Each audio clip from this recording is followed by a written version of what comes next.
Krvni raki so bolezni, s katerimi se sreča veliko ljudi. Med njimi ste bili tudi vi, zato me zanima, kako ste izvedeli za bolezen? Ste sami zaznali, da v organizmu prihaja do sprememb? Ste zaznali znake, ki vam jih je pošiljalo telo in se odzvali? Kaj se je dogajalo, ko se je bolezen začela? Ja, novo leto 2021 se je pričelo s boleznijo COVID.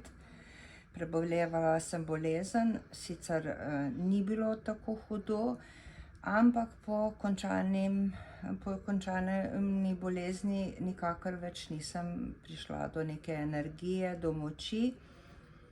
Šla sem v službo, popoldne pa več nisem zmogla ničesar. Tudi na sprehode sem hodila, ampak zelo težko, morala sem se ustavljati, zadihati naprej. In nakar sem šla takoj k zdravnici povedati, da je nekaj narobe, da se ne prepoznam takšno. Povezovali so seveda s boleznijo COVID in me tolažili, da bo bolje čez čas, ampak to se ni zgodilo. Nakar so se pričele bolečine v križnem delu, ker sem pač 8 ur sedela v službi in me je vse bolelo. Ampak tudi tu sem začutila neke druge bolečine, ki so bile drugačne kot pa prej, ko sem imela težave s hernijo. Ampak zopet sem šla k zdravnici, dobila sem protibolečinske injekcije in se je to nekako zameglilo. Energije pa nikakor nisem več dobila nazaj. Potem so se pa spomladi začele še ponavljati viroze.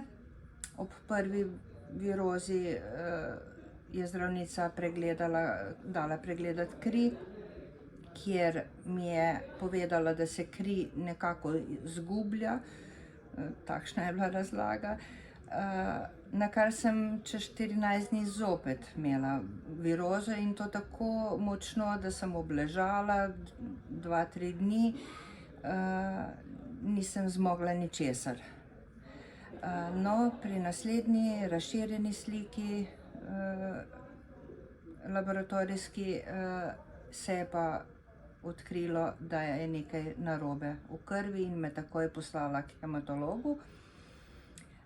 V Brežicah imamo splošno bolnišnico, ampak je aktiven hematolog bil še takrat in mi je že tam takoj vzel iz prsnice kostni mozeg in so naredili preiskave in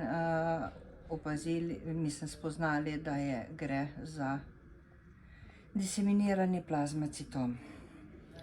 Diagnostična pot, ki ste jo prehodili, pravzaprav dokazuje, kako skriti, prikriti so lahko simptomi krvnega raka, v konkretnem primeru plazmocitoma, kajti oboleli jih lahko pripiše katerikoli drugi bolezni skoraj, kajne, lahko tudi zelo izraziti utrujenosti. Vprašala pa bi vas, kako se je potem odvijala nadaljnja pot zdravljenja in obravnave, kako so tekle stvari? Ja, tudi letom so malo pripisovali te moje težave, ker sem pač bila malo pred upokojitvijo in so pač predvidevali, da človek manj zmore.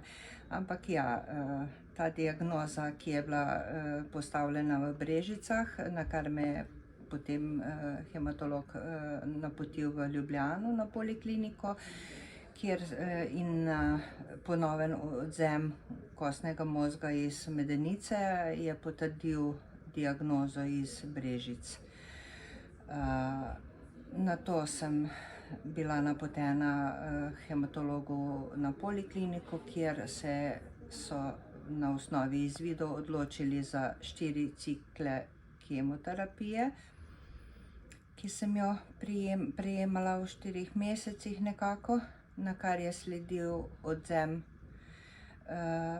celic, zbiranje celic za avtologno presaditev krvotvornih matičnih celic.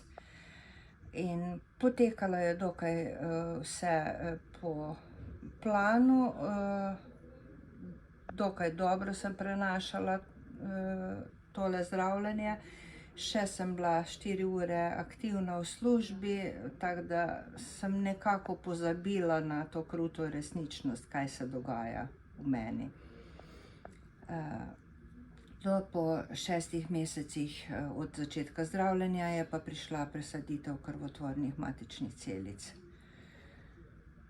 To obdobje ni lahko, saj ga preživiš, ker nimaš druge poti, ampak težko je biti 3 tedne med 4 stenami. Takrat je bilo še izolacija zaradi covida še posebej in ni bilo ne obiskov, ne nikogar, tako da težko je bilo to preživeti, ampak sem zmogla. Nekdo, ki sam ni tega preživel, si pravzaprav zelo težko predstavlja, pred kakšnimi izzivi se znajdeš, kaj ne? Ja, tako lepo je to vse splanirano, vse lepo povejo, pa ta presaditev, ampak ja, preživeti jo moraš in potem šele veš.